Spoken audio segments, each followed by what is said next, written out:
السلام علیکم ورحمۃ اللہ وبرکاتہ۔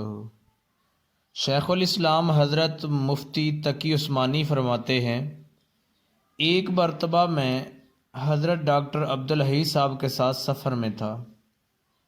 حضرت کی خدمت میں فجر کے بعد حاضری ہوئی تو حضرت نے پوچھا کہ بھائی ناشتہ کر لیا ہے؟ ہم نے کہا حضرت ابھی نہیں کیا۔ وہ فرمانے لگے کیوں نہیں کیا؟ ہم نے کہا کہ میزبان ناشتہ نہیں لائے۔ پھر فرمایا میں اس ناشتہ کی بات نہیں کر رہا، میں تو روح کے ناشتہ کی بات کر رہا ہوں جو تمہارے اپنے اختیار میں ہے۔ صبح کو کچھ وقت نکال کر اللہ کا ذکر کر لیا کرو، یہ تمہاری روح کا ناشتہ ہے۔ جب آدمی صبح کو کچھ کھانے کی چیز کھاتا ہے تو اس ناشتہ سے جسم میں تقویت پیدا ہوتی ہے۔ اگر انسان ناشتے کے بغیر گھر سے نکل جائے تو کام کرنے میں دشواری ہوگی۔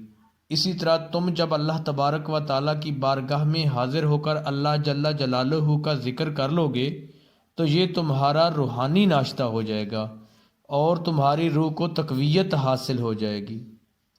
اس کے بعد جب تم باہر نکلو گے تو تمہارا نفس و شیطان کے ساتھ مقابلہ پیش آئے گا۔ اگر تم نے روح کا ناشتہ کیا ہوگا تو تمہارے اندر نفس و شیطان سے مقابلہ کرنے کی طاقت ہوگی اور پھر وہ تم پر غالب نہیں آ سکیں گے۔